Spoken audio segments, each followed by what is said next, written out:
Hey there, classic rock lovers, and welcome to Classic Reviews, where we review classic rock albums. And today we have an exciting treat for you. So get ready for an epic CD review that will hopefully leave you craving to listen to this not as well known new wave of British heavy metal band. CD we will be reviewing is called Am I Evil? Best of Diamond Head, which was released in 2013. So let's talk about Diamond Head. They are an English heavy metal band that formed in the mid to late 70s and was part of the new wave of British heavy metal scene, which got big in the early 80s with bands like Iron Maiden, Judas Priest, and Def Leppard, to name a few. Like the band Grim Reaper, they were not the biggest band of that era, but they do deserve a lot of respect nonetheless, being a big influence on the later metal bands like Anthrax, Megadeth, and of course Metallica. A lot of people would not have heard of Diamond Head if it weren't for Metallica, as they've covered a number of Diamond Head songs over the years, especially the song Am I Evil, which they still regularly play live. I'll post a few Metallica Diamond Head videos below in the description, and their cover of Am I Evil is in my great covers playlist. And dare I say, it's better than the original. So, like the past couple bands I've done CD reviews on, Diamond Head have had various band members over the years, with lead guitarist Brian Tatler being the one constant member. And the original lead singer of this band, Sean Harris, hasn't been in the band since the early 2000s and has largely kept out of the public eye since, apart from a one-off appearance with Metallica in 2011. But Sean Harris has now started a YouTube channel and only started it a few months ago, so maybe check that out after you've watched this. Couple more things I'll say before I start the track by track. With the current lineup of Diamond Head, they did re-record their iconic debut album in 2020 with updated production and a few covers. Also, Brian Tatler has joined fellow new wave of British heavy metal band Saxon as a touring guitarist. And I suppose I'd better put a link for a re-recorded song below. So, without further ado, let's start the track by track. And some songs I'll be able to say more about than others. And I know some of you are wondering, yes, I am staying at a different. I'm not staying at my own. I'm not staying at my own house tonight. I'm staying around someone else's, hence the different bed and all that.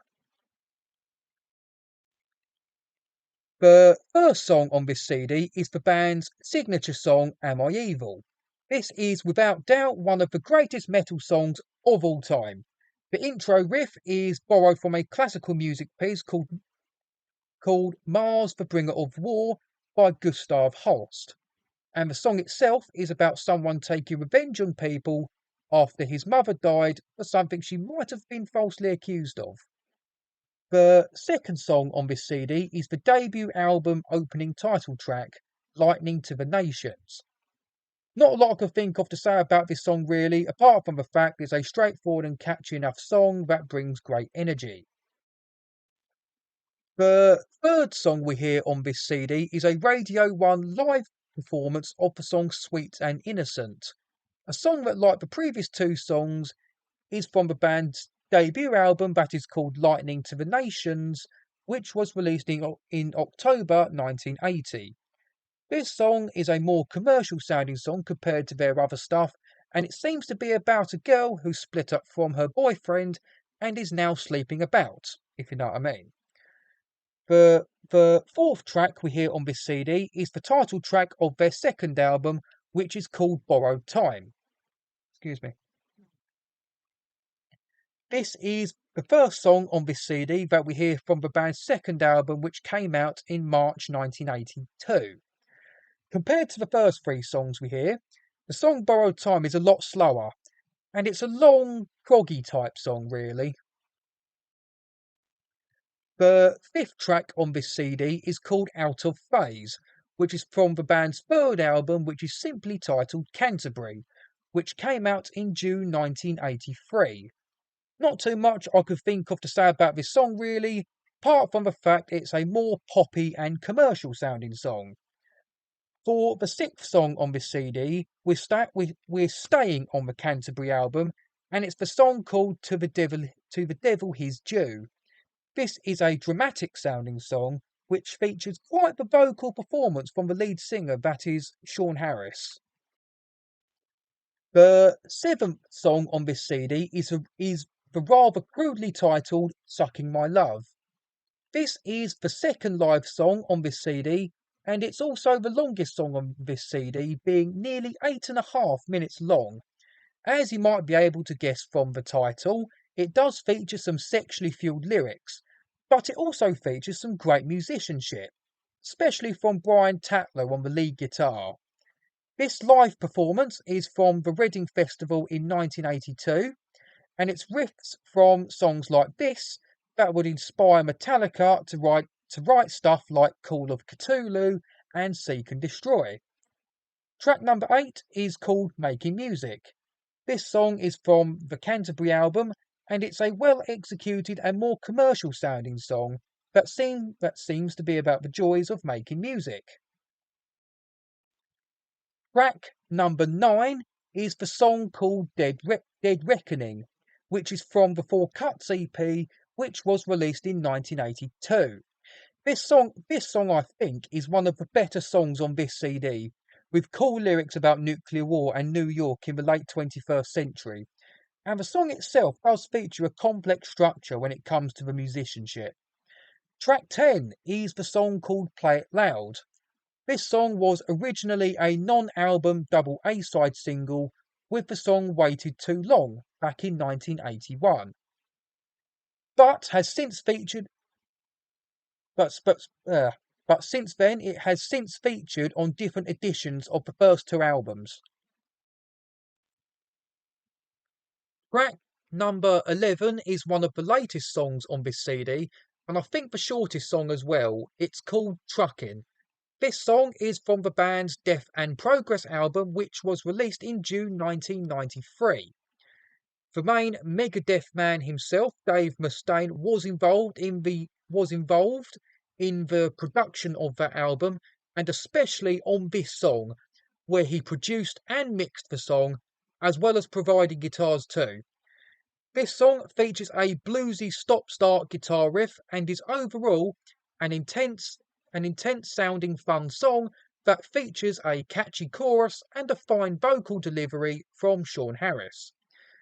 Track 12 is the opening track of the band's second album Borrowed Time, and it's called In the Heat of the Night. Like the song Dead Reckoning, this is one of the songs on this CD that I do really like. It's an atmospheric, slow tempo song that features both a nice vocal and guitar performance. Track number 13 is called To Heaven from Hell, which is from the Borrowed Time album. The main thing you notice with this song is that it's a song of two halves. The first half is more commercial sounding, while the second half is where the Black Sabbath influence comes out, and it's heavier and faster. The third to last song is also from the Borrowed Time album, and it's called Call Me. You can tell straight away that this is a more pop sounding rock song, which is not a problem for me, but will be an issue for most Diamond Head fans who prefer the heavier metal sounding stuff. It is a good song which features some crooning vocals and is one of the songs on this CD I really like. The second to last song on this CD is the rather cheesy I Can't Help Myself. Not a lot I could think of to say about this song really, apart from the fact it features Sean Harris trying to do 80s glam style vocals, which really doesn't suit him. And this song is from the Death and Progress album, which came out in 1993. And by that time, the 80s glam and hair stuff had pretty much died right down, really. The last and final song on this CD is a live version of the song Don't You Ever Leave Me. The song is originally from the Borrowed Time album, and this live performance is a Radio 1 session from 1981. The main thing to really say about this song is that it's more of a bluesy rock song that features some melodic guitar playing. So that's the track by track done, and the main thing you really notice throughout this CD is that Diamond Head do have a bit of a complex sound to their playing, with the different rhythm and tempo changes, etc. This CD does a good job covering the main era of Diamond Head with songs from the band's four studio albums and the four cuts EP from their prime. With this CD covering those four albums and EP, you do get to hear a mixture of the more commercial sounding songs as well as the heavy songs, rather than just the heavy first album stuff, etc., which was influential on those thrash metal bands. Overall, this isn't a bad CD to own. Diamond Head are an underrated and influential heavy metal band, but a lot of the songs on this CD do drag and drone on a bit too much for my liking. I do like this CD, but it's definitely not my favourite. So that's a wrap, folks. We've reached the end of our captivating CD review journey. If you haven't already, make sure to subscribe to this channel and hit that notification bell so you never miss out on our upcoming reviews, etc. Trust me, you don't want to miss them. This is Classic Reviews, and I'll see you next time.